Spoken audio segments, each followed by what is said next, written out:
Estou ao lado de Sir Martin Sorrell, CEO do Grupo WPP, que vai falar para a gente as expectativas e perspectivas que o grupo tem sobre o Brasil.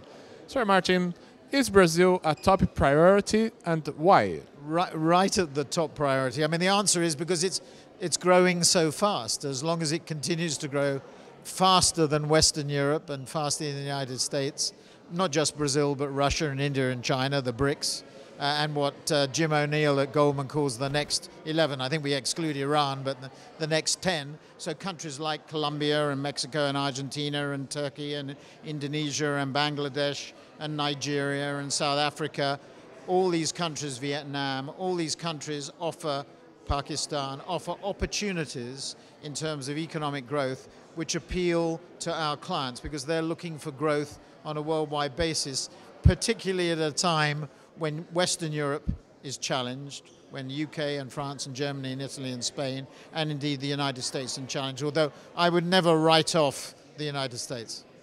Sir Martin, what are the characteristics that are making Brazil so important to the rest of the world, to companies as yours and to other companies in the advertising? Well, it sounds quite simplistic to talk about it, but the fundamental point is 200 million people, or close to 200 million people, who are being raised in terms of economic power up the scale by economic growth. I mean, I think President Lula, who started, 9 years ago, and now with President Rousseff, Dilma Rousseff, now taking over that mantle and continuing the tremendous progress that Brazil has made.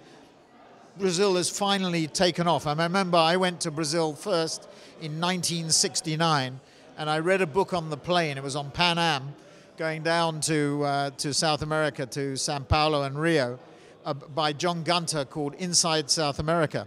And what it started off by saying is if you track back through history and literature, Brazil was going to take off for hundreds of years. Well, now I finally believe that it has taken off, and we've seen very strong growth, so much so that it's no longer, I mean, it's insulting to call it an emerging market. It's a faster growing market, and it's that population base, that increase in economic activity, energy resources, commodities, agricultural resources, because food prices, commodity prices have increased, and that's benefited countries like Brazil. So a lot of the basic economic trends have been in Brazil's favor, and we're all looking for growth all around the world.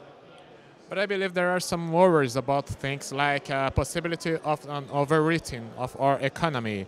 What? I think we see that in our industry. I think some very what will prove to be silly things being done in terms of overvaluation. But you get that in many countries, and the moment you think that your business is not cyclical, you know you're in trouble, because people are cyclical, cities are cyclical, countries are. After all, what we're witnessing for Brazil is really back to the future, because if we went to the early 19th century, the BRICS and the next 11 were 40% or 50% of worldwide GNP, which is what they're going to be again in a few years' time. So a lot of this is cyclical. But I think actually it'll be healthy if there is a little bit of a correction.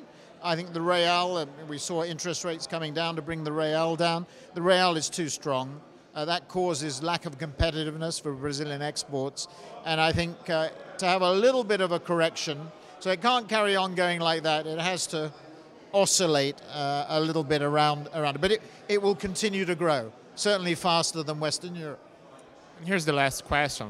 About your acquisitions in Brazil. We recently acquired 2 companies, 2 big companies. And Gringo, yes, in the digital area. The question is, and now, what's next? Well, I think we continue to have lots of talks, but as I said, expectations are quite high, which worry us.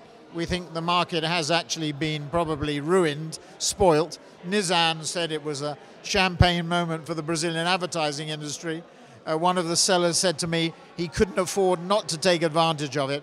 So I think we'll see some corrections, and some mistakes have been made. But it's a very interesting time for Brazil, and long term we think there are lots of opportunities. So we continue to talk to lots of people in Brazil, and indeed in Latin America, because we do think this is the decade of Latin America.